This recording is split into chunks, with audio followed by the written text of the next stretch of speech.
गति कुतयोपि जीवन सर्वस्वं भक्त्यानोमि पुनः पुनः राधा कृपामयं भुवं श्री गुरुदिनतारकं प्रभुं श्री गौरगोपालं भक्त्यानोमि पुनः पुनः अजानुलम्बितभुजो कनकावदातो शङ्कीर्तनैकपितरो कमलायुताक्षो विश्वाम्भरो द्विजबलो जुगधर्मपालो वन्दे जगत्प्रियकरो करुणावतारो आनन्दलीलामय विग्रहाय हेमावदिव्यच्छविसुन्दराय तस्मै महाप्रेमरसप्रदाय चैतन्यचन्द्राय नमो नमस्ते निरानन्दमिदं सर्वं प्रेमानन्दस्वतीकृतं येन तं सततं वन्दे नित्यानन्दं जगद्गुरुं श्रीयाद्वैत नमोस्तुभं गुरुजनकृपानिधे गौरप्रेमप्रदानाय श्रीसीतापतये नमो लादिनीस्वरूपाय गौराङ्गसुहृदाय च भक्तशक्तिप्रदानाय गदाधर नमोस्तुते प्रणमामि श्रीवासं तमातं पण्डितं मुदा श्रीगौराङ्गकृपापात्रं कीर्तनानन्दमानसं गौरप्रेमप्रदावैव सर्वत्र समदर्शिने नारायणसुताय च श्रीमन्नरहरये नमो वराहमिराभिरामं मृगमदतिलकं कुण्डलाक्रान्तगण्डं कन्याक्षं कम्बुकण्ठं स्मितशुभगमुखं सादरेण स्तवेनुं श्यामं शान्तं त्रिभङ्गं रविकरं वसनभूषितं वैजयन्त्या वन्दे वृन्दावनस्थयुवतिशतवृतं ब्रह्मगोपालवेशं नमो नलिननेत्राय वेणुवाद्यविनोदिने राधाधरसुधापानं शालिने वनमालिने हे कृष्ण करुणा सिंधु दीनबन्धु जगत्पते गोपेश गोपिकाकान्त राधाकान्त नमोस्तुते मूकं करोति वाचालं पङ्गुं लङ्घयते गिरिं यत्कृपातमं वन्दे परमानन्दमाधवम् तप्तो काञ्चन गौराङ्गी राधी वृन्दावनेश्वरी वृषभानुसुते देवी तं नमामि हरिप्रिये महाभावस्वरूपातं कृष्णप्रिया गुरुयसि प्रेमो भक्तिप्रदे देवी राधिका तं नमाम्यहम् राधे वृन्दावनाधीशे करुणामृतवाहिनी कृपया निजपदाब्जे दर्शनमुच्चं प्रदेयो माम् वन्दे नन्दव्रजस्त्रीणां पादरेणुं विघ्नशं यशां हरिकथोद्गीतं पुरादे भुवनत्रयम् अचतुर्वदन ब्रह्मा देवाहुरो परो हरि अभालोचन सम्पद भगवान् बदलायनि यं प्रभयन्तमनुपेतमवेतकृतं दैपायन विरह कातरयजहाव पुत्रीति तन्मया तयतरवयोभिनेदुस्तं सर्वभूतहृदयोनिमानतस्मि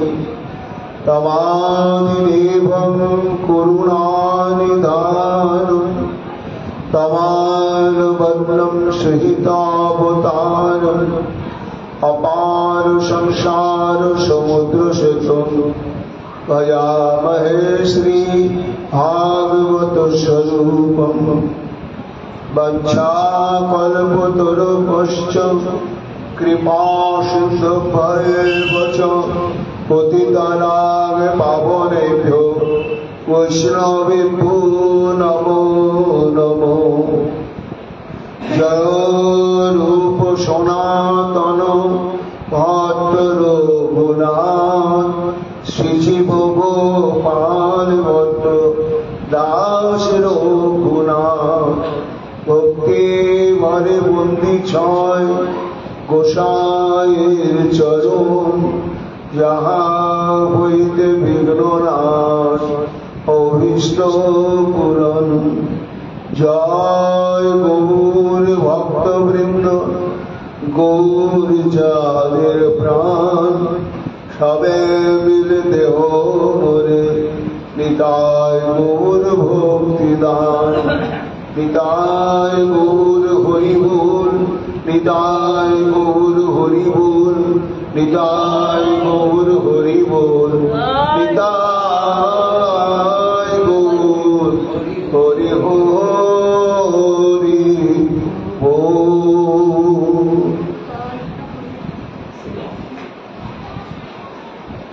राधे राधे राधे जय जय श्री राधे राधे प्राण राधे राधे राधे राधे जय श्री राधे राधे राधे।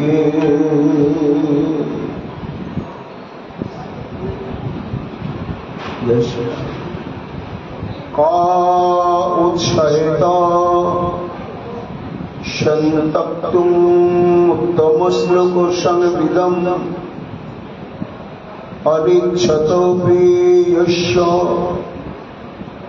श्रीरङ्गान्नोच्चवते क्वचित्। सर्ववेदान्तसार सर्वपुराण चक्रवर्ती ईश्वर परम कृष्ण सच्चिदानंद विग्रह সেই গোবিন্দের অক্ষর ব্রহ্মময় বিগ্রহ শ্রী শ্রীমদ্ ভাগবত মহাপুরাণে দশম স্কন্ধে 47তম অধ্যায়ে 48তম শ্লোকে পূজ্যপাদ সুখদেব গোস্বামী পাদ বলছেন, মহারাজ ওই দেখো নির্নিমেষ নয়নে অনুরাগের ঘনীভূত প্রতিমা সেই গোপিকা বৃন্দের অনুরাগ রসসিক্ত বিগ্রহের দিকে পলকহারা নয়নোদ্ধব তাকিয়ে আছে। যেন গোপী নয়, এরা যেন মূর্তিমন্ত শ্রীকৃষ্ণের অকৈতব প্রেম।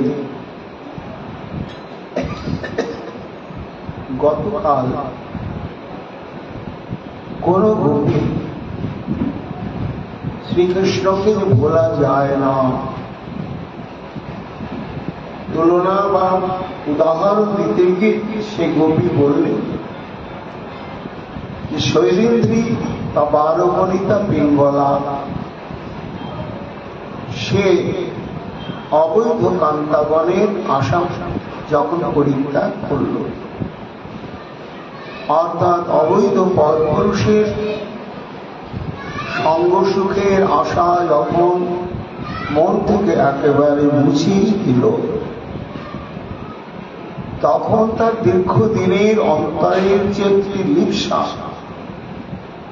সর্বক্ষণ একটা অতৃপ্তির বেদনা তাকে নিরন্তর দগ্ধীভূত করত।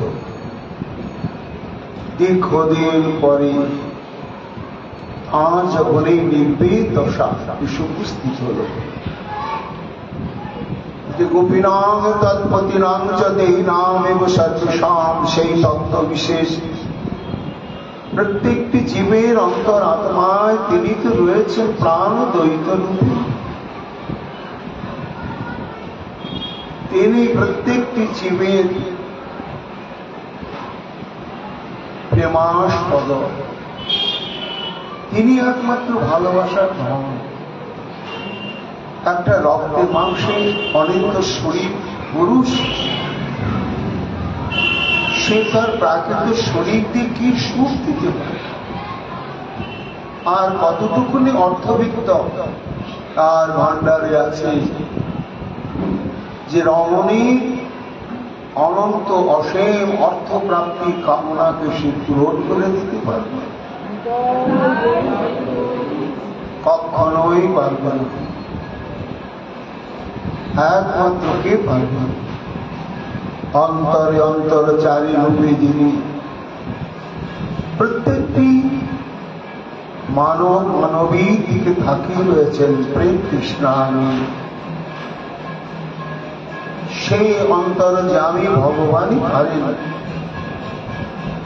তার ভক্তের সমস্ত প্রকার কামনা বাসনা পূরণ করবেন। এই জ্ঞান যখন পিঙ্গলার উপস্থিত হল, তখন নশ্বর মরণশীল পচা শরীর বিশিষ্ট এই পরপুরুষের প্রতি তার যে উত্তরোত্তর আশা ছিল, এতগুলো এসেছে, আরো আসছে, আরো আসবে, আর আমি এদেরকে সুখ দিয়ে তার বিনিময়ে অর্থ আমরা পাব, এই যে আশা, আশাটা একেবারে চিরকালের জন্য বিদায় যখন নিল, তখনই তার অন্তঃকরণ অনাবিল প্রশান্তিতে ভরে গেল।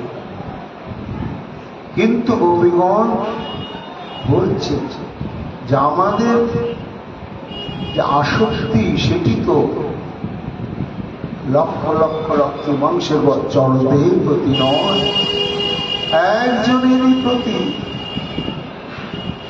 এবং তিনি কেমন না তার সম্পর্কে আমরা বুঝি না, জানি না, কিন্তু তার তত্ত্ব মহিমা সম্পর্কে মহাজনের কাছ থেকে পরম্পরাক্রমে আমাদের কানে পৌঁছায় যে আমরা যাকে প্রীতম বলে ভালোবেসে ফেলেছি, আজ তিনি আমাদের ভালোবাসার ধন, এর বাইরে আমরা জানতে চাই না, প্রয়োজনও মনে করি না। কিন্তু তবুও তার সম্পর্কে কি বলা হচ্ছে, বলে এতে চাংশ বলা পুরুষ কৃষ্ণস্তু ভগবান। তিনি হচ্ছেন পরপুরুষ নয়, পরম পুরুষ। তা পিঙ্গলা পরপুরুষের আশা ত্যাগ করতে পেরেছে, আর আমাদের তো পরম পুরুষের আশা। কাজে পরম পুরুষের আশা কি করে ত্যাগ করা সম্ভব? কখনোই ত্যাগ করা সম্ভব নয়, নয়, নয়। এবং এও আমরা গর্বের সঙ্গে দৃঢ় প্রত্যয়ের সঙ্গে বলতে পারি এ কেবল আমরা আলাভোলা বিদ্যাবুদ্ধিহীনা গোপ গোয়ালিনী নয়, পৃথিবীর সবাই যারা একবার শ্রীকৃষ্ণের সঙ্গে ব্রজরাজ নন্দনের সঙ্গে সম্বন্ধ যুক্ত হয়েছে, তাদের পক্ষে তাকে ভোলা, আসক্তি পরিত্যাগ করা কখনোই সম্ভব নয়। এই যে নয়, এই পরিপ্রেক্ষিতেই কবি বললেন, ক উচ্ছেদ সন্তপ্ত উত্তম শ্লোক সংযুতম। ত্রিজগতে বিশ্বের বুকে এমন কোন ব্যক্তি রয়েছে উত্তম শ্লোক সংযুতম? আহা, শ্রী গোবিন্দ আমার হচ্ছেন লীলা পুরুষোত্তম। তিনি হচ্ছেন চতুর্বিধা মাধুর্যের নিকেতন। তো তার কথা, তার প্রসঙ্গ যদি একবার কেউ শ্রবণ করে, কর্ণ আধারে গ্রহণ করে, আর কখনোই তা পরিত্যাগ করা সম্ভব নয়। কৃষ্ণকে পরিত্যাগ করা সম্ভব নয়, কৃষ্ণ প্রসঙ্গকেও পরিত্যাগ করা সম্ভব নয়। সখী, কাজে আমরা কি করে পরিত্যাগ করব? অনিচ্ছত বীজস্ব শ্রী রঙ্গা ন চটপটে করছি। সাধুরা বলেন ভগবান আত্মারাম আপ্তকাম, কার প্রতি তার আসক্তির প্রয়োজন নেই। এই জন্য লক্ষ্মীকে বুকে ধরার অভাব তার নেই, প্রয়োজনও নেই। কিন্তু এই যে লক্ষ্মী দেবী তাকে আত্মসমর্পিতা হয়ে তার প্রতি যে আসক্ত প্রাপ্ত হয়েছে, তাই গোবিন্দ উদাসীন, গোবিন্দের প্রয়োজন না থাকলেও শ্রী অঙ্গাত ন চক্ষতে, অর্থাৎ শ্রী গোবিন্দের সঙ্গ থেকে লক্ষ্মী দেবী ছুটতে পারছে না, চেষ্টা করেও পারছে না। কেন না বাম বক্ষে স্বর্ণরেখা রূপে বিরাজ করছে। গোবিন্দ চাইছেন তোমার আমার দরকার নেই, কিন্তু তোমার দরকার না থাকুক, আমি যে থাকতে পারছি না। স্বয়ং যিনি বৈকুণ্ঠের অধীশ্বরী, তিনি যদি তার প্রয়োজন না থাকলেও তাকে ছাড়তে না পারে, আমরা তো সাধারণ গোবরঘাটা পাইনি, কি করে ত্যাগ করব? সুখমণি বলছেন, হ্যাঁ মহারাজ, লোভী ব্যক্তি যেমন লোভনীয় বস্তু পাক বা না পাক, নাগালের মধ্যে আসুক বা না আসুক, তাকে ভুলতে পারে না, তার কথা না বলে থাকতে পারে না। ঠিক শ্রী গোবিন্দের ক্ষেত্রেও তাই। কোটি জন্মের কোন পঞ্জীভূত স্বীকৃতি যখন কারো মধ্যে সপ্রকাশিত হয়, তখনই তার কৃষ্ণ নামে আর কৃষ্ণকে রুচি এসে যায়। আজ যখন এসে গেল, তার হয়ে গেল। কৃষ্ণ এমন একটি বস্তু যে একবার প্রবেশ করলে আর যায় না। তাই গোপী বলছেন, দেখ সত্যি কি করে ভোলা যায় বল? চেষ্টা করে তো বেরোচ্ছে না, স্মৃতির ভান্ডার থেকে তাকে তাড়িয়ে দেওয়া যাচ্ছে, বের হয়েছে। আর কি অদ্ভুত, কার সঙ্গে তুলনা দেয়া যেতে পারে তার স্বভাব? একবার যার নয়নে লাগে সদায় হৃদয়ে জাগে। নয়নে লাগলেই হলো, নয়নে লেগে থাকলো না, নয়নের দাঁত দিয়ে একেবারে হৃদয়ে গিয়ে হৃদয়টাকে অধিকার করে প্রেমেরও উপায় নেই। কেন? একবার যার নয়নে লাগে সদায় হৃদয়ে জাগে কৃষ্ণ তনু যেন আম্র আঠা, কৃষ্ণ তনু যেন আম্র আঠা। কৃষ্ণদাস কবিরাজ গোস্বামী পাদের ভাষা। বলে কৃষ্ণ নয়, কাঁঠালের আঠা। কেন? কাঁঠালের আঠা কঠিন, কিন্তু তবু তেল মাখলে আঠাটা লাগে বা ছাড়ানো যায়। কিন্তু তার চাইতো ভয়ঙ্কর আঠা হচ্ছে আমের আঠা। জলে ছড়ে না আর তেলেও ছড়ে না।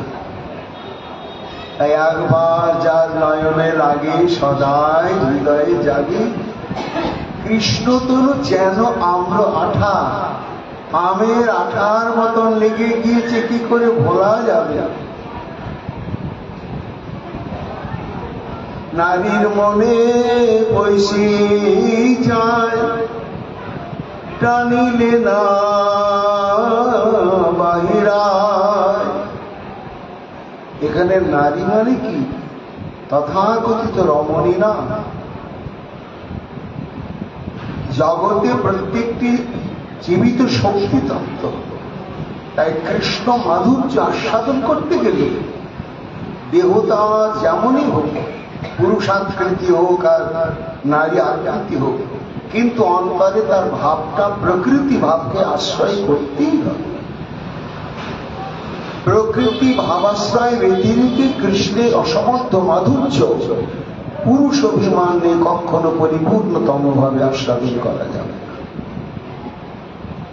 কাজে এখানে নারী শব্দটি একটা দার্শনিক ভাষা, অর্থাৎ যারা গোপী ভাবাশ্রিত হয়ে বা প্রকৃতি ভাব নিয়ে যারা গোবিন্দকে আস্বাদন করছে। তাই নারীর মনে বসি যায় টানিলে না বাইরায়, আর বেরোয় না। কেমন বেরোয় না? তরু নয় সে আকুলের কাঁটা, তরু নয় সে আকুলের কাঁটা। এসব প্রাচীন গ্রাম বাংলার জঙ্গলে বনে ছিল অনেক রকম কুল। তার মধ্যে একটা কুল আছে, জঙ্গলে হয়, লাগানো টাগানো কেউ লাগায় না, লতানো গাছ, কিন্তু ছোট ছোট কুল। ও কুলের তো কুল গাছের তো কাঁটা আছে, কিন্তু যেটা বনকুল বা শেয়া কুলের কাঁটা হচ্ছে ভিতর মুখো কাঁটা।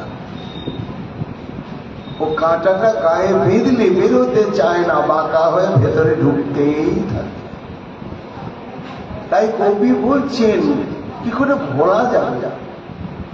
আমের আঠার মতন সেটি লেগে গিয়েছে, আবার শিয়াকুলের কাঁটার মতন ভেতরে ঢুকে গিয়েছে। তাই ওকে আর কখনো বের করা যায় না। উদ্ধব শুনছে, সব কষ্ট পাচ্ছে। এখন এদের কথা শুনে মনে হচ্ছে যে কৃষ্ণ স্মৃতিটাই যেন অশেষ দুঃখে, আর কৃষ্ণ স্মৃতিটাই যেন সুখে। আহা, তাহলে এদেরকে একটু কৃষ্ণকে ভুলতে বলি। তখন উদ্ধব যেন বলছেন, গোপীগণ খুব কষ্ট হচ্ছে আপনাদের। এই যে কৃষ্ণের প্রতি যে আসক্তি, সে আসক্তি আপনাদের যে কি পরিমাণ সর্বক্ষণ সর্বান্তঃকরণকে ব্যথা দিচ্ছে। এই প্রত্যক্ষ অনুভব করতেই আমার কষ্ট উদয় হচ্ছে। তা আমি বলছিলাম যে কিছুদিন আপনারা কেন, মানুষ তো সুখ চায়, কষ্ট তো কেউ চায় না। সুখং ভুয়াৎ দুঃখং মা ভুয়াৎ। তা যাকে মনে করলে, যাকে ভাবলে, যার কথা বললে এইভাবে অশেষ কষ্ট পেতে হয়, তাকে একটু ভুলবার চেষ্টা করুন, তাহলে দেখবেন ও আপনা আপনি নিস্তেজ হয়ে গেছে। তখন কোন গোপী বলছেন, হে উদ্ধব, কি করে ভোলা যাবে? ও যে বৃন্দাবন ত্যাগ করে চলে যাবে মথুরায়, আর আমাদেরকে যে বিরহের সমুদ্রে ডুবিয়ে রাখবে, তার পাকাপোক্ত ব্যবস্থাটা সে করে গেছে। আমরা উচিত সারা বৃন্দাবনে সর্বত্রই তার এমন এমন অদ্ভুত মাধুর্যমণ্ডিত স্মৃতিগুলোকে ধরে ধরে রেখেছে সর্বত্র। কাজে ভুলব কি? বৃন্দাবনে বাস করতে গেলে কখনো কৃষ্ণকে ভোলা সম্ভব নয়, চেষ্টা করা সম্ভব নয়। কেন নয় গোপীগণ? মানুষকে একটু চেষ্টা করলে সবই পারে। উদ্ধব কি করে বলা যাবে বলো? শরীর শৈল বনোদ্দেশা গাব বিনুরবাইবে সংকর্ষণ সহায়েন কৃষ্ণেনাচরিতা প্রভু। উনি বলছেন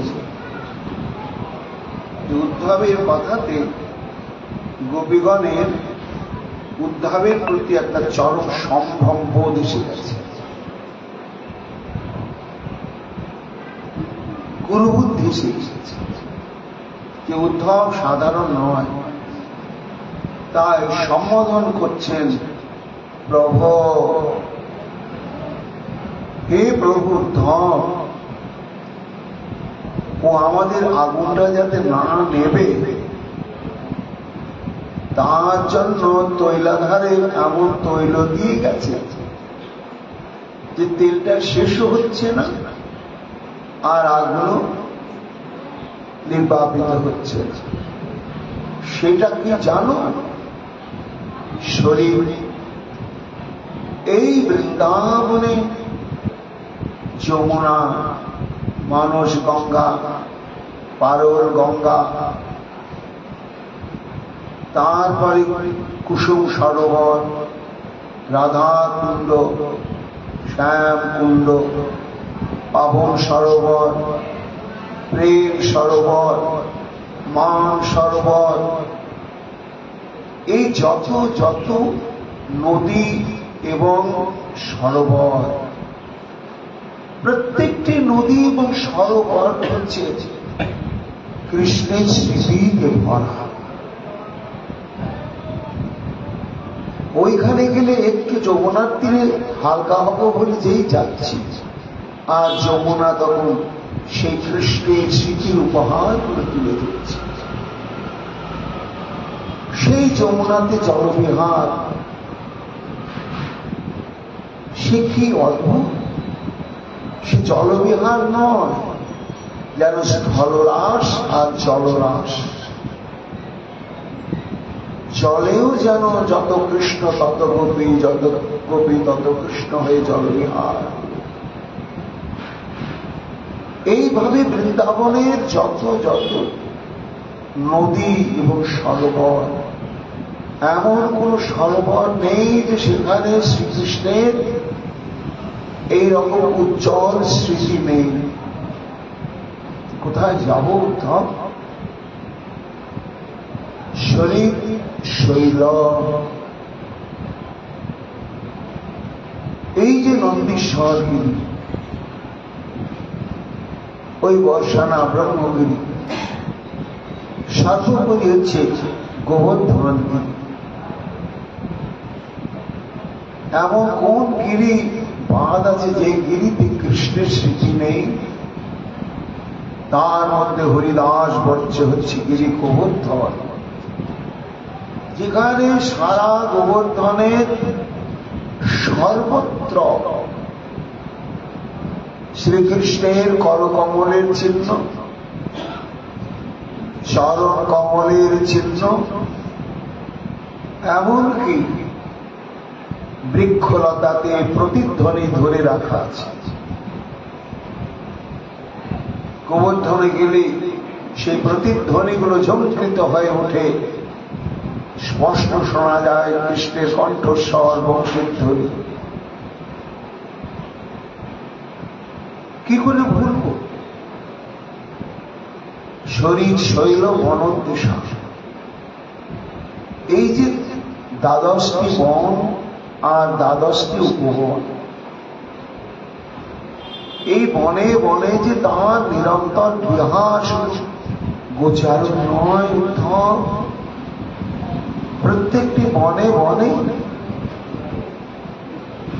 এই হাবাগোবা গোপিকাগণকে নিয়েও তাঁর মধুরাতি মধুর লীলা সমস্ত অনুষ্ঠিত হয়েছে।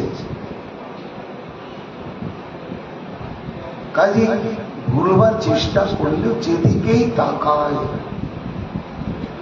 সেদিকেই কৃষ্ণ স্তুতি, বনন্দিশা, তারপরে হচ্ছে গাব,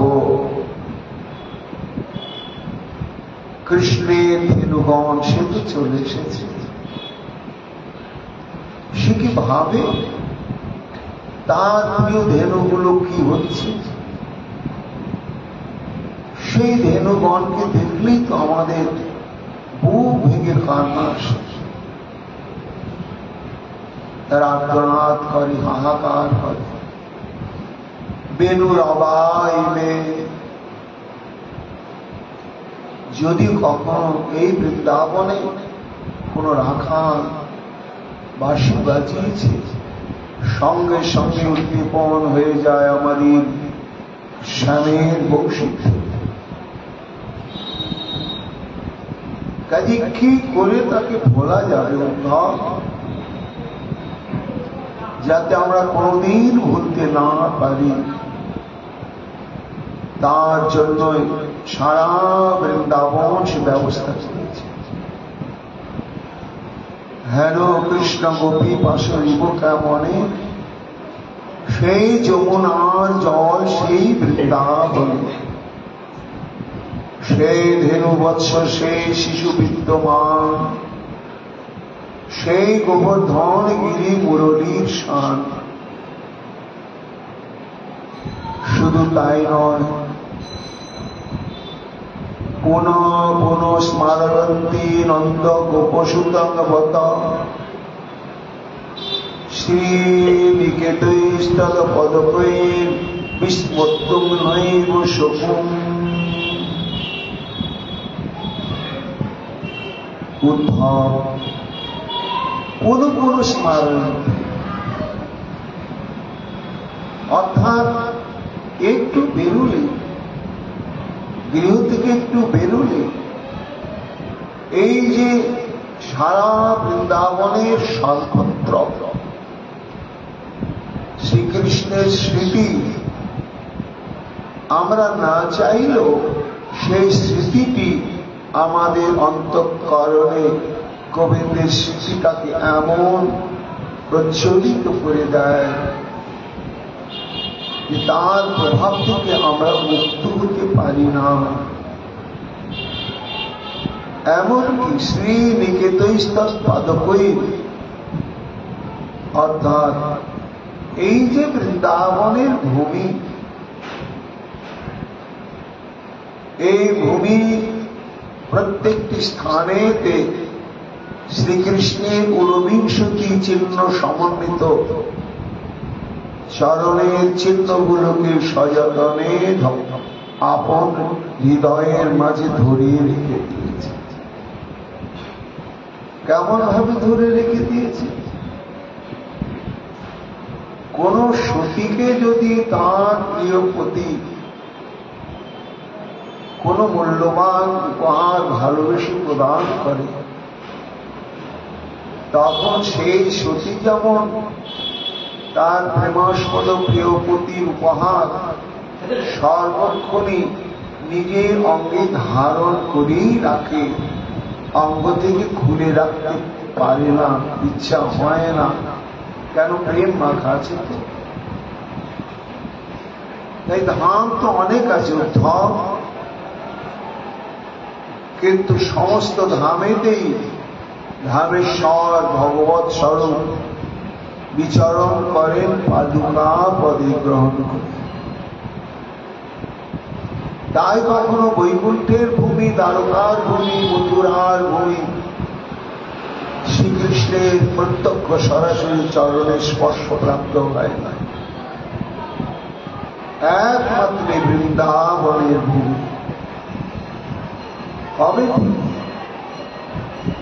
না? যেদিন কার্তিক মাসে শুক্লপক্ষের গোষ্ঠাষ্টমী তিথিতে নন্দ মহারাজ আনুষ্ঠানিকভাবে বংশানুক্রমিক রীতি অনুসারে ব্রাহ্মণ পুরোহিতগণকে আহ্বান করে বৈদিক অনুষ্ঠানের মধ্য দিয়ে কৃষ্ণ বলরামকে এই বৎসচারণের অভিষিক্ত করলেন। তার আগে থেকেই ছোট্ট ছোট্ট চর্মকারকে দিয়ে পাদুকা নির্মাণ করে রেখেছিলেন নন্দ বাবা। এবার যখন সব মঙ্গলিক অনুষ্ঠান সমাদর হয়ে গেল, তখন উদ্বোধন তো করতে হবে। তাই যেসব বাছুরের শিং ওঠেনি, দুধ ছেড়েছে, ঘাস খেতে শিখেছে, সেই মেয়ের সেই কিছু বাছুর দিয়ে বললে, যা আজকে দিদিটা একটু চড়াতে হয় বাবা। গোপাল দাঁড়া দাঁড়া দাঁড়া, এই যে জুতো পায়ে দিয়ে যা, আমরা জুতো পায়ে দিয়ে যাই, এই জন্য তুই জুতো পায়ে দিয়ে যা। সঙ্গে সঙ্গে গোপাল কি বললে, বলে বাবা তুমি তো আমার গুরুজন, তোমার আচরণ আমার অনুকরণ করা উচিত নয়। শোনো, আমি গায়ে চড়াতে যাচ্ছি না, আমি গোমাতার সেবা পূজা করতে যাচ্ছি। কেন? একাকি গোমাতার অঙ্গে প্রত্যঙ্গে লোককূপে 33 কোটি দেবদেবীর অধিষ্ঠান। কাজে তারা তো সাধারণ সামান্য পশু নয়। সেই গোমাতার পুজো করতে যাচ্ছে, সেবা করতে যাচ্ছে।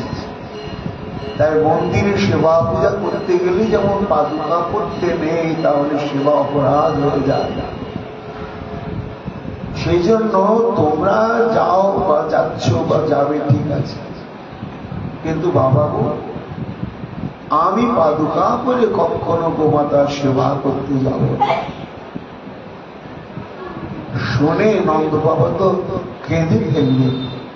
যশোদার কাছে গিয়ে বলছেন, যশোদা, এইটুকুন বয়স আমি এত সঙ্গ করেছি, কিন্তু আজকে গোপাল যা জ্ঞান দিলে আমাকে, আমি কখনো ভুলতে পারবো না। এই জ্ঞান, এই ধারণা তো আমার অন্তরে আসে। আচ্ছা গোপাল, কষ্ট হোক, তবু তুই খালি পাই যা। তাই সেই থেকে শ্রীকৃষ্ণ নগ্ন পদে বৃন্দাবনে বিচরণ করে। আর তার ফলে হয়েছে কি না, ব্রজের যে চিন্তামণি ভূমি ধরিত্রী দেবী, তিনি এই সৌভাগ্যটি আপন বক্ষে ধারণ করে যেন ঊর্ধ্বলোকের সমস্ত ধামগুলোকে ডেকে দেখাচ্ছে যে হে বৈকুণ্ঠের ভূমি, হে দ্বারকার ভূমি, একবার দেখো দেখো আমার কি ভাগ্য, আমার সর্বাঙ্গে শ্রীকৃষ্ণের পদচিহ্নের অলঙ্কার। উদ্ধব শ্রীনিকেতন পদকই বিস্মস্ত, কি করে বলা যাবে? বলার কোন উপায় নেই। পুনঃ পুনঃ নন্দসুত হয়ে স্মরণে বিস্মরিলে কৃষ্ণ গুণ নহে বিস্মরণে। শত চেষ্টা করলেও ভোলা যায় না।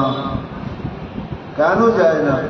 সেই পদ কমল দেখিয়ে ভূমিতলে পাশরিলে দশ গুণ অনুরাগ পাবারে। তখন উদ্ধব যেন বলছে, তাহলে দেখুন এখন ব্যাধিটা হচ্ছে তো কৃষ্ণ স্মৃতি। তা যদি বৃন্দাবনে বেরোলে এই স্মৃতিটা একেবারে উজ্জ্বল হয়ে আপনাদের আর গভীর ব্যাধিতে আক্রান্ত করে দেয়, তাহলে এক কাজ করুন, কিছুদিন কোথাও যাবেন না গোপীগণ, আর তাকাবেন না, কোনো কুচির দিকে তাকাবেন না। তাকালে তো স্মৃতিটা যাবে না। তা একেবারে কাপড় ভালো করে চোখে বেঁধে আর মনটাকে সরাবার চেষ্টা করে, বুদ্ধিটাকে ওই কৃষ্ণ আর কৃষ্ণ স্মৃতি বিজড়িত যত কিছু বস্তু এই বৃন্দাবনে, তার থেকে বুদ্ধিবৃত্তিটাকে সরাবার চেষ্টা করুন। আমার মনে হচ্ছে এইভাবে চেষ্টা করলে আস্তে আস্তে আস্তে আস্তে ভুলে যাবেন। আর যখন এইভাবে মনের মধ্যে ভুলে যাওয়াটা পরিপূর্ণভাবে সার্থক হবে, তখন আর বৃন্দাবনের দিকে তাকালেও এই স্মৃতিটা যাবে না গোপীগণ। তখন গোপীগণ বলছেন, উদ্ধব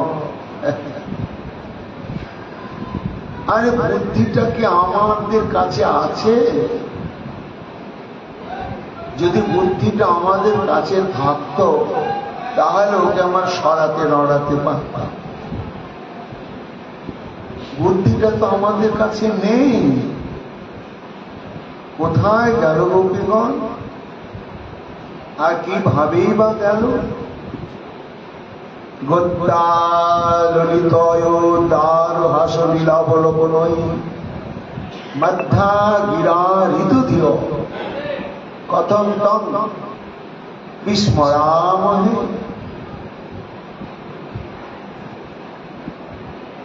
ঋতু দিয়া আমাদের বুদ্ধিটাকেও ওই চতুর চূড়ামণি চুরি করে নিয়েছে। কাজে বুদ্ধিকে এদিক ওদিক সঞ্চালন করবো কি করে? বুদ্ধিটাই তো নেই। বুদ্ধিটা তো কবজা করে অধিক করে নিয়েছে। ও যদি না সরায় সরবে না। তা কি করে হরণ হলো? একটা কারণ, গদ্যা ললিতয়া এক একই গোবিন্দের মাধুর্য কায়িক আর বাচিক মাধুর্য। কায়িক কি? গদ্যা ললিতা, মানুষ হাঁটে, কিন্তু হাঁটার ভঙ্গিটার মধ্যে কি কোনো ম্যাজিক থাকে? জাদু থাকে? থাকে। হ্যাঁ, একটু হাঁটার ভঙ্গিটা মানুষ হিসাবে আলাদা আলাদা হয়। মায়েরা এরকম, কোনো মায়ের এরকম হাঁটে, কোনো মায়ের এরকম হাঁটে, কোনো বাবার এরকম হাঁটে, এরকম হাঁটে, কিন্তু ওইখানেই শেষ। আর এই যে ব্রজরাজ নন্দন, তার যে চলন গতিভঙ্গি, পাদবিক্ষের গদ্যা ললিতা, ললিত মানে সুন্দর সুন্দর মুক্ত। না তাকে থাকা যাবে না, তাকালে হয়ে গেল তার মন লেগেই গেল সেইখানে,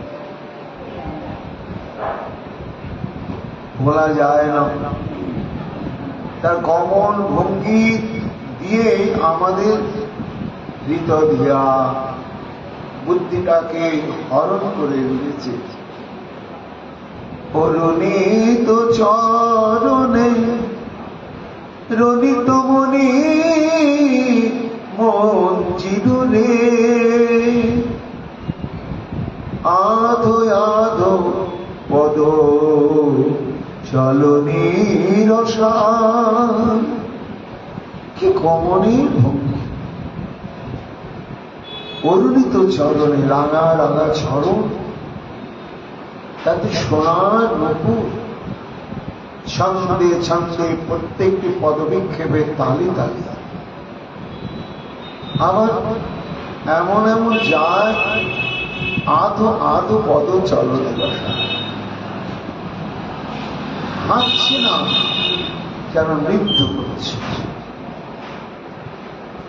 কি অমৃত, কি নিত্যময় তার মূর্তিখানা। বরহা বিরঙ্গ নটবর বপু কর্ণয় কর্ণিকার বিভ্রদ বাসম কনক কমিশক বৈজন্তীর্চ বালা রন্ধ্রান বিরধর সুধয়া পুরয় গোপবৃন্দই বৃন্দারণ্যং শপথ রমণ প্রাবিশদ্গীত কীর্তি। কিভাবে গীত দিয়া আমাদের বুদ্ধিটাকে হরণ করে দিয়েছে। এতই কি সুন্দর! বরহা বিড়ং নটবর, জানতাম না ময়ূরের পাখার মধ্যে এত সৌন্দর্য আছে। সারা জীবনই তো ময়ূর পাখা এই বৃন্দাবনের যত্রতত্র পড়ে আছে, কখনো তাকিয়েছি, তাকাই না, আদর করি। কিন্তু সেই দিন থেকে ময়ূর পাখা যেন আমাদের একটা হৃদয়ের সম্পত্তি হয়ে গেল। কবে থেকে? বরহা বিড়ং, তার চূড়াতে ময়ূর উচ্চ সাজানো। এই যে ময়ূর উচ্চ সমন্বিত বিনোদ চূড়া শোভা, এই শোভা দর্শন মাত্রেন হৃদয় দিয়া আমাদের বুদ্ধিটা শেষ। কর্ণয় কর্ণিকার, কর্ণিকার কুসুম চরজ ফুল, ছোট্ট একটা কুসুম কেমন রসিক, বারবার পরিবর্তন করে। একবার এই কানে লাগিয়ে দেয়, আবার অঙ্গভঙ্গি করে ঠমকে ঠমকে চলতে চলতে কখন আবার এই কান থেকে খুলে এই কানে লাগে। কেন করে জানো? চুরি করার জন্য। অর্থাৎ তার সৌন্দর্যের আকর্ষণে সমস্ত লাঞ্ছনা গঞ্জনা গুরুজনের গাল মন্দ সব উপেক্ষা করে হাতের কাজ ফেলে যখন জানতাম এই পথ দিয়ে যাচ্ছি, আর না দেখে থাকা যায় না। তাই দক্ষিণ দিকে যারা দেখছে তাদেরকে প্রেম নিবেদন করার জন্য কুসুমটা এমনি করে ডান দিকে কানে ঘুরছে, মানে তোমাদেরকে আমি আদর করে গ্রহণ করলাম। আমার যারা বাঁ দিকে রয়েছে বলে ওরা তো ফাঁকিতে পড়ল, আবার ওদের মন ভরানোর জন্য কুসুমটা কখন আবার বাম কর্ণে থাকে। কর্ণয় কর্ণিকার বিপ্রদ বাস কনক কবিশব। রঙের বস্ত্র সবাই হয়, কিন্তু প্রীতম যে উজ্জ্বল পীতবর্ণের বস্ত্র, আহা, সেই বস্ত্র তার অঙ্গকান্তির সঙ্গে সামঞ্জস্য করে কি রূপের ছটা বিকিরণ করে, যেন মেঘ বিজুড়ি জলাজ। তার শ্যামল সুন্দর অঙ্গখানায় যেন নব জলধর, আর পরিধানে পীত বসনটায় মনে হয় যেন চঞ্চল বিদ্যুৎ। মনের মতো মেঘ পেয়েছে বলে একেবারে জড়িয়ে জড়িয়ে স্থির হয়ে আছে। বিপ্রদ্বাসম কনক কবিশম বৈজয়ন্তীঞ্চ মালা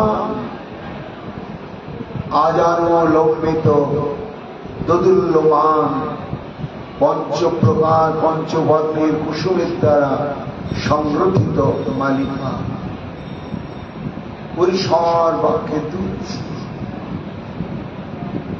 দুলছে নয়, ও যেন গোপিকাগণের অন্তরে সুশ্রী জাগিয়ে দিচ্ছে।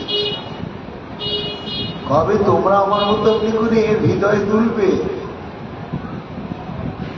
বৈজয়ন্তীঞ্চ মালাম রন্ধ্রান বেণুর অধর সুধয়া পুরায়ণ। আচ্ছা, বাঁশি তো একটা বাঁশের বাঁশি নিষ্প্রাণ, তার কি কোনো স্বাদ অনুভূতি আছে? তা তো নেই। কিন্তু নিজের বাঁশি সে কি করছে? অধরকে স্পর্শ করি অধরে অধর সুধার দ্বারা তার ছিদ্রগুলোকে পরিপূর্ণ করে দিচ্ছে। আর সেই অধরামৃতের রস আস্বাদন করে বেণু তখন উন্মাদ হয়ে ধ্বনি রূপে গোটা বিশ্বকে সে অধরামৃতের কণা ছড়িয়ে দিচ্ছে। গোপবৃন্দের গীত কীর্তি উদ্ধব। একমাত্র তুমি এই সমস্ত দৃশ্য যদি জীবনে কখনো অনুভব করতে, তাহলে আমাদের অন্তরের ব্যথা বেদনাটা তুমি আরো ভালোভাবে বুঝতে পারবে। গোপবৃন্দই গীত কীর্তি, তার যে সহচরবৃন্দ রাখালগণ পরিচিত সারাদিনের পরে গধূলি ধূসর বেলায় তা কৃষ্ণের সৌন্দর্য মাধুর্য নিয়ে তারা গ্রাম্য ভাষায় গান বেঁধেছে। গান বেঁধে সেই সব কৃষ্ণের ওই মাধুর্য সমন্বিত প্রশস্তি গান গাইতে গাইতে নিয়ে আসছে। কোথায়? বৃন্দারণ্যম। কেমন বৃন্দারণ্যম? রমণম, চিত্ত বিনোদনের উৎস স্বরূপ এবং স্বপদ, তার পদচিহ্ন দ্বারা বিভূষিত উদ্ধব। এই তার গমন ভঙ্গি আমাদের হৃদয় দিয়া বুদ্ধিটা এইভাবে চিন্তায় করে নিয়েছে। উদার হাসি, মানুষ তো হাসি ভালো লাগে দেখতে, হাসি মাখা মুখটা দেখলে সুখ হয়। কিন্তু হাসি হাসি, সে হাসির প্রভাব কি জগতে কোথাও কারো উপরে পড়ে?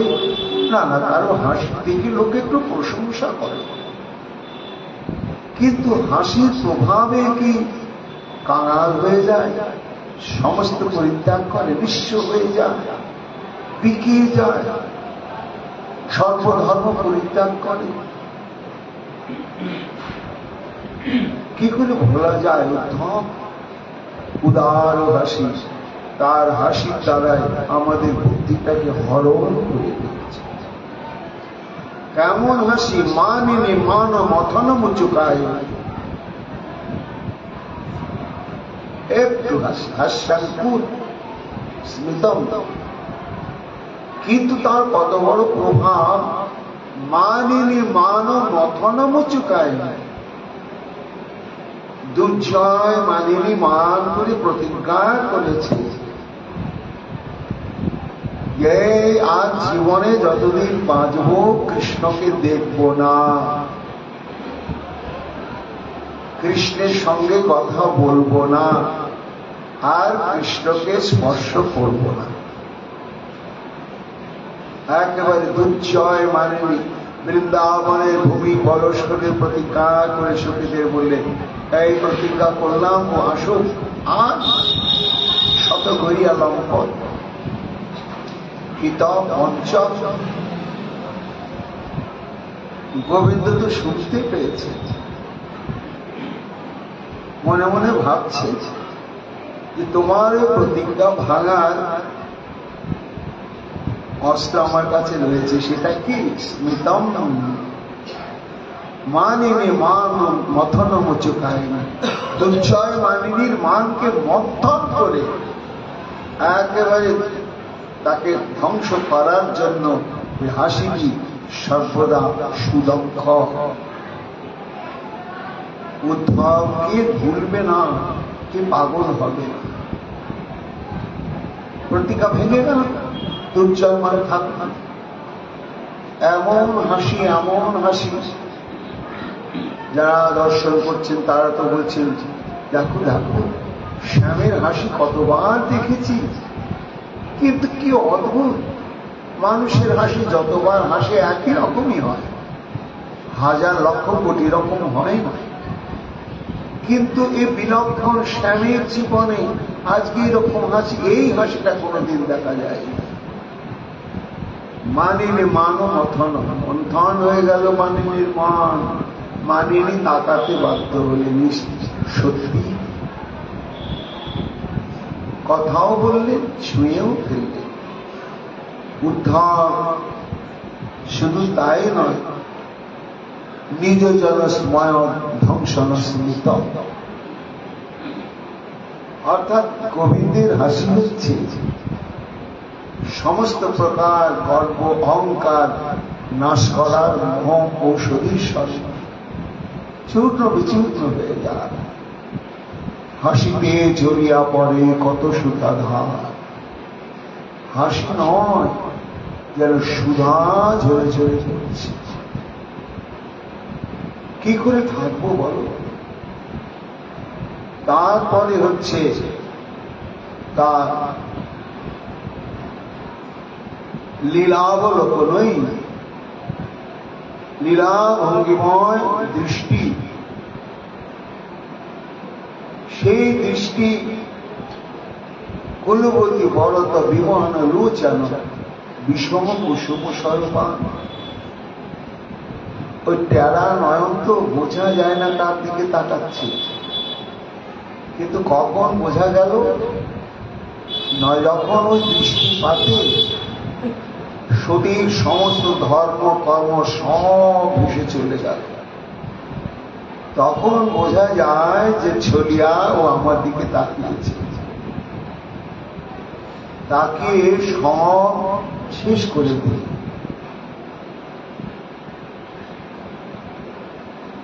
ভাও কি ধনুয়া ধুনান কুলবতী বরত বিমোহন লোচন বিষুম কুসুম সর্বান। রাজধানী বলছেন সখী, ওই যে বিলন কটাক্ষপাত আর ভূধনু নর্তন, ওতে আমার সব শেষ করে থাকতে হবে। কি শেষ করলে? কুলবতী ব্রত, কুলললনার একমাত্র ব্রতই হচ্ছে পাতিব্রত ধর্ম।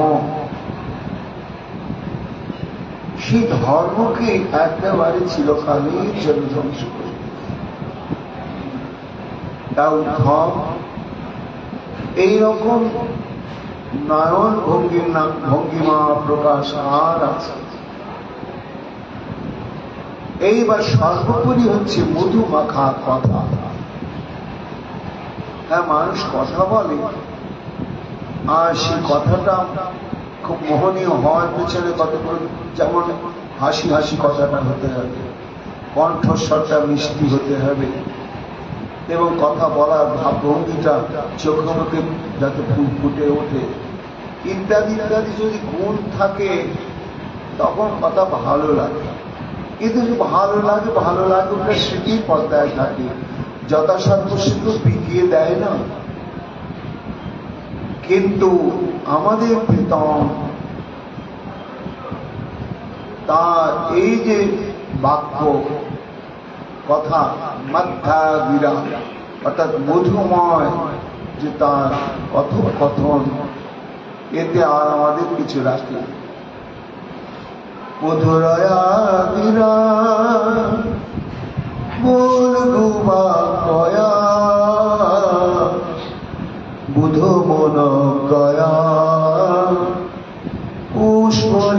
শোনো পদ্মক্ষম, অর্থাৎ কমলের দলের ন্যায় আয়ত তার দুটি নয়ন। সে যখন মধুরায়া দিলা, যেমন কণ্ঠ তেমনি ভাষা, তেমনি শব্দ, তেমনি তার অর্থ, আর তেমনি তার ওই বক্তব্যের মধ্যে প্রাণের আকুতি মাখা। সুমধুর পদলালিত বৈধ বাক্য, এমন বিশেষণযুক্ত বাক্য যা কর্ণ রসায়ন বুধ মনকায়া। উত্তম, আমরা তো মূর্খা, আলাভালা গোবর ঘাটা গোয়ালি। মহা পণ্ডিত গণ পর্যন্ত প্রীতমের মুখনিসৃত বাণী শ্রবণ করে আর অন্য কথা শ্রবণ ত্যাগ করে দিয়েছে। লোহ লোহ কয়ে কথা পিরিতি বিষাদ। কাজে তুমি যে বুঝছো যে বুদ্ধিটাকে ঘরের মধ্যে চোখ বন্ধ করে সরিয়ে অভ্যাস করব, সে বুদ্ধিটা তো এইভাবে সে হরণ করে দিয়েছে। এই বলতে বলতে সুখদেব গোস্বামী পাল বলছেন, মহারাজ প্রতীকী মানে যার কথা বেশি করে বলা হয় কিনা ভেতরে তার স্মৃতিটা আরো বেশি করে দাও দাও করে চলতেই থাকে। কাজী গোপীগণের অন্তঃকরণে ওই কৃষ্ণের স্মৃতি সম্বন্ধে বলতে গিয়ে কৃষ্ণের স্মৃতির আগুনটা এমন ভাবে দাও দাও করে তাদের অন্তঃকরণে জ্বলে উঠল, যার উদ্ধবের সঙ্গে স্বচ্ছন্দ স্বাভাবিক প্রকৃতিস্থ ভাবে বাক্যালাপ করার ধৈর্য তাদের থাকল না। উদ্ধবের দিকে দৃষ্টিও তাদের থাকল না। উদ্ধবের দিক থেকে মুখটা ঘুরিয়ে নিয়ে মথুরার দিকে দু হাত তুলে আর্তনাদ করে গোপীগণ তখন আত্মস্বরে বলতে লাগলেন, হে নাথ, হে রমানাথ ব্রজনাথাত্মিনাশন মগ্ন মুদ্ধর গোবিন্দ গোকুলম বিজনার্ণবাদ। কাঁদছে হে নাথ, হে নাথ, হে নাথ, হে নাথ, তুমি কোথায় আছো? এই নাথ সম্বন্ধটা গোপীদের প্রিয়, গোবিন্দের চর্চা। কেন ভাগবতে আমরা দেখেছি রাধারানীকে নিয়ে অন্তর্ধান করলেন গোবিন্দ, শেষে যখন রাধারানীকেও পরিত্যাগ করলেন তখন প্রথম যে আত্মনাদ করলেন রাধারানী, হা নাথ হা রম, হা নাথ শব্দটি বললেন। আজকে গোপীকে আহ্বান করছেন হে নাথ। তা হা নাথ বা হে নাথ বলার তাৎপর্য কি? নাথ কাকে বলে না? শাস্ত্র বলছে প্রাণের যিনি অধীশ্বর বা ঈশ্বর তাকে নাথ বলা হয়। তাই গোপীগণ বলছেন হে নাথ, অর্থাৎ এই নাথ সম্বোধনের দ্বারায় জানাচ্ছেন যে হে নাথ, এই যে তোমার দুর্বিষহ প্রচন্ড বিরহের মহা দাবানল, তার দ্বারা আমাদের নিরন্তর দুঃখীভূতা তুচ্ছমানা, আমাদের যে পঞ্চ প্রাণ রয়েছে, এই পঞ্চ প্রাণ এখন এই আগুনের তাপে আর এই দেহের মধ্যে দেহের বনে থাকতে পারছে না, তারা বেরিয়ে যাওয়ার উপক্রম হয়েছে। তাই যে পঞ্চ প্রাণ বেরিয়ে যাচ্ছে, তুমি তো হলে প্রাণের ঈশ্বর, নিয়ন্ত্রক। তাই হে নাথ, অর্থাৎ হে প্রাণেশ্বর, এই বেরিয়ে উন্মুখ প্রাণকে আমরা পুনরায় দেহে আর স্থিতি করাতে পারব না। এই মুহূর্তে একমাত্র তোমারই আগমন প্রয়োজন। হা নাথ, হা নাথ, হা প্রাণেশ্বর, তোমার গোপীর এই পঞ্চ প্রাণকে আবার তুমি দেহে সংস্থাপিত করে তোমার সেবার যোগ্যতা প্রদান করো।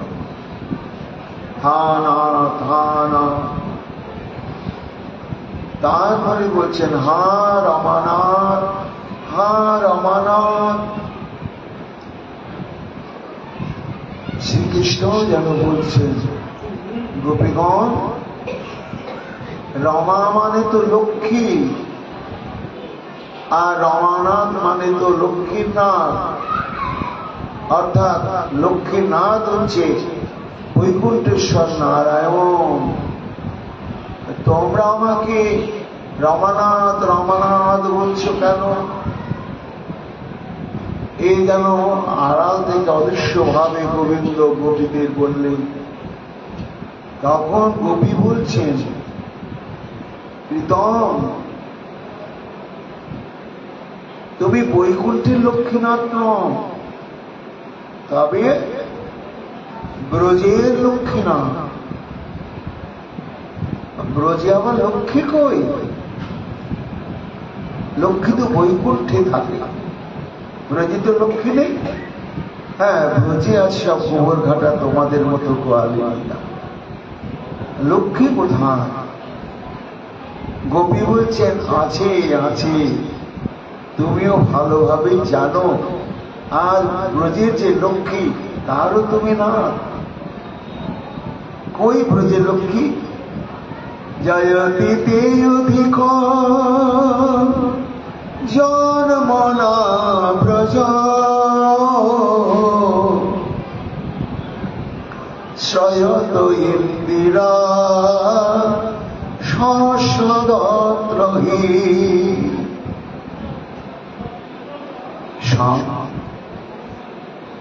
তুমি যেদিন এই বৃন্দাবনে প্রথম মমতালয়ে জন্ম পরিগ্রহ করলে, সেদিন থেকে উৎকর্ষময়ী হয়ে গেল এই বৃন্দাবন ভূমি।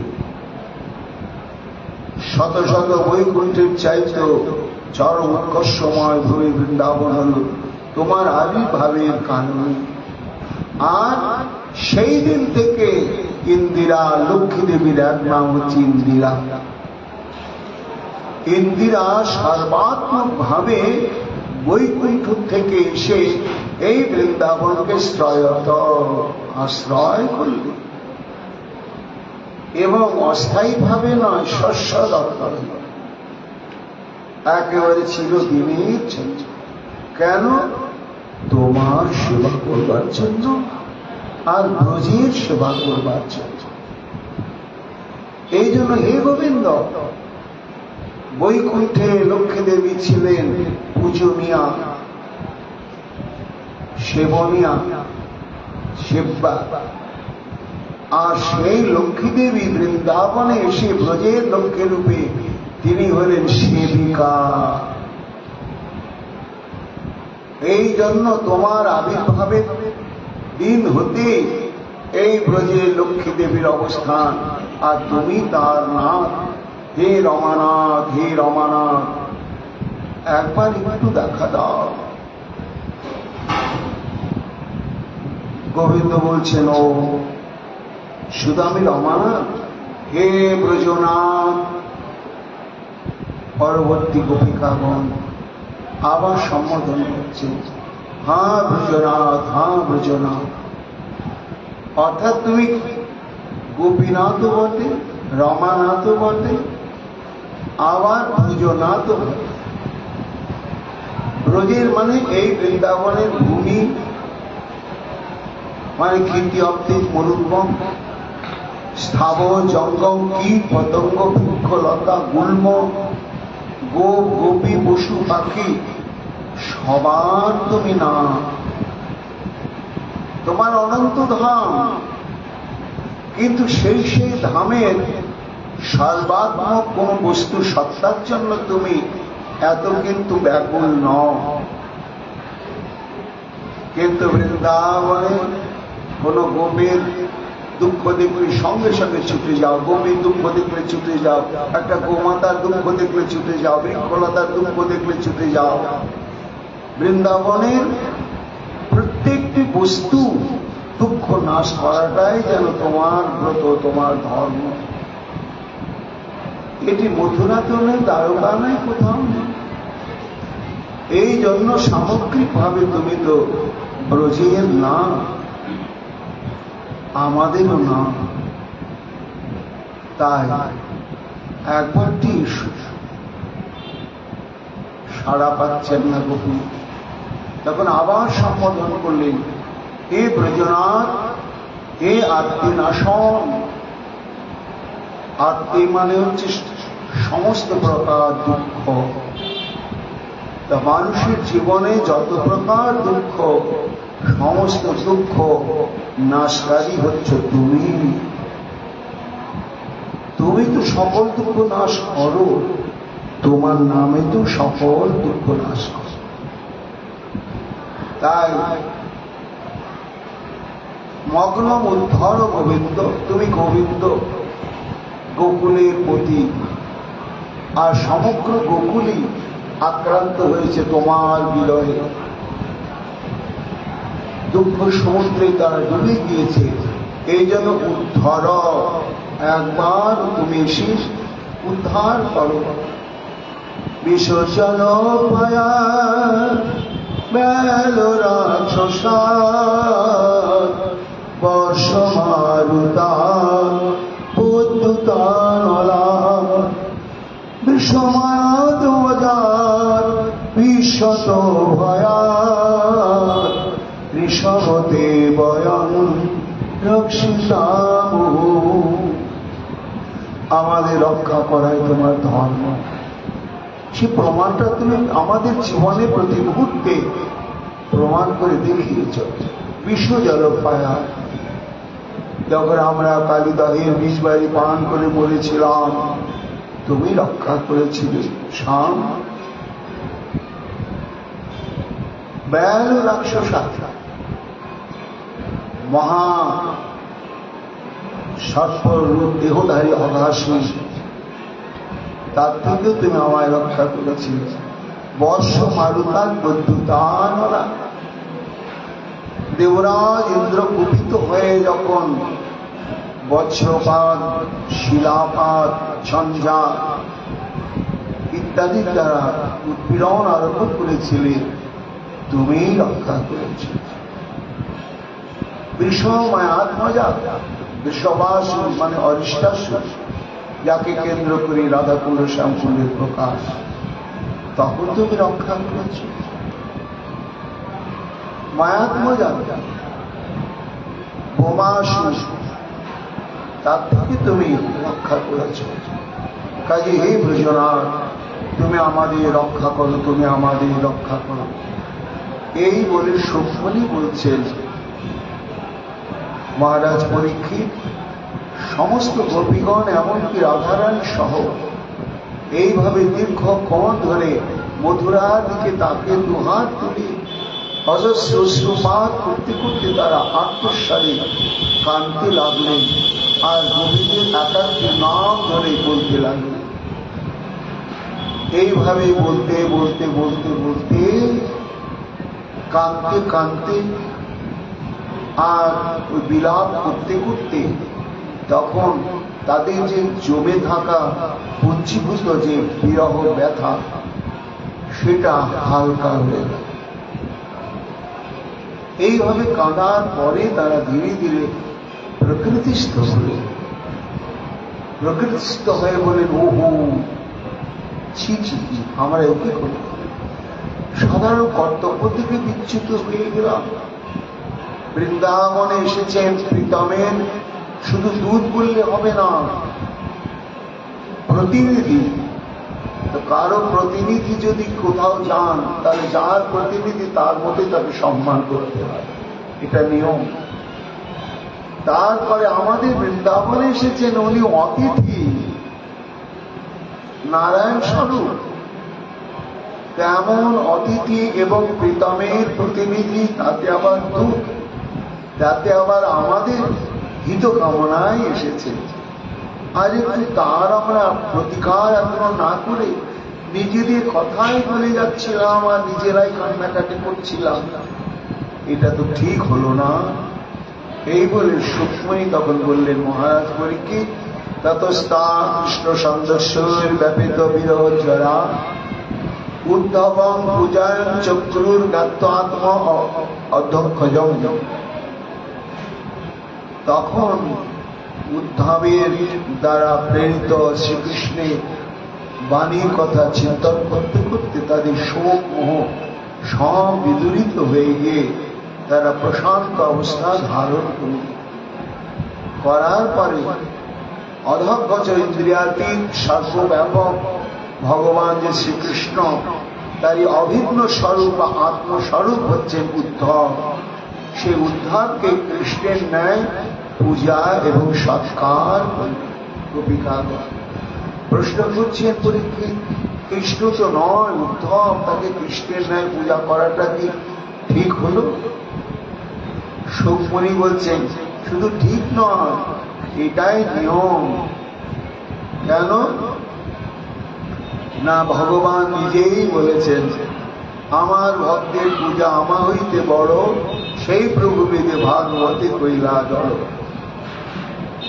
অর্থাৎ অর্জুনকে বলছেন, যে মে ভক্ত জনা পার্থ নামে ভক্তাস্য তে জনা মদ ভক্তানাঞ্চ যে ভক্তাস্তে মে ভক্ত তমামতা।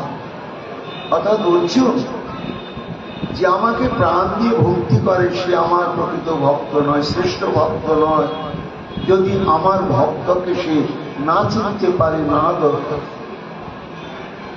আর যে আমার ভক্তকেই চিনে, তারই প্রাধান্য দিয়ে তার সেবা পূজা করেন, আমার প্রতিবিধানের দিকে তাকে, সেই ব্যক্তি হচ্ছে আমার সর্বশ্রেষ্ঠ ভক্ত। তাই উদ্ধবকে পূজা করলেন মানে উদ্ধব এবং শ্রীকৃষ্ণ অভিন্ন তত্ত্ব। কি করে জানা গেল না, ভক্তিযোগ ইত্যাদি উচ্চ তত্ত্ব বলতে গিয়ে ভগবান উদ্ধবকে বলছে, উদ্ধব তোমাকে না বলার মতন আমার কিছু নেই, না দেওয়ার মতো কিছু নেই। কেন? তুমি আমার প্রিয়। কেমন প্রিয় জানো? ন তথা মে প্রিয়তম আত্মজনীর শঙ্কর ন চ সংকর্ষণ ন শ্রী নৈবাত্মা চ যথা ভবান। তুমি আমার অভিন্ন আত্মস্বরূপ, তাই আমার আত্মা আমার কাছে যত আদরণীয় নয়, প্রয়োজনীয় নয়, তার চাইতে অধিক তুমি আমার আদরণীয়। এবং আমার থেকে প্রকাশিত পুত্রবৎ ব্রহ্মাও আমার আদরের নয়, অভিন্ন হৃদয় শঙ্কর আমার আদরের নয়, সংকর্ষণ নয়, এমনকি বক্ষ বিলাসিনী লক্ষ্মী দেবীও আমার আদরের নয়, যত তুমি আমার আদর। এই জন্য সুক্ষ্মণী করলেন যে উদ্ধবই হচ্ছেন ভগবানের স্বরূপ বিশিষ্ট। কেননা উদ্ধবকে যখন বিভূতি যোগের কথা বলছিলেন ভাগবতে একাদশ স্কন্ধে, তখন বলছেন বাসুদেব ভগবতা তন্তু ভাগবত দর্শন। শোন উদ্ধব, ভগবত স্বরূপ যত জগতে প্রচারিত রয়েছে তার মধ্যে আমি বাসুদেব নামক ভগবান। আর যত ভক্ত রয়েছে ব্রহ্মাণ্ডে তার মধ্যে উদ্ধবই হচ্ছে তুমি ভক্ত আমার, অর্থাৎ আমি তুমি অভিন্নতা। এই জন্যই হরিদাস বর্জ উদ্ধবকে কৃষ্ণ জ্ঞানে তারা পূজা করলেন। করার পরে আবার এবার উদ্ধব কি বললেন বা তারাই কি বললেন আগামীকাল আমরা শ্রবণ কীর্তন করব। এখনকার মতো ভাগবতী পথে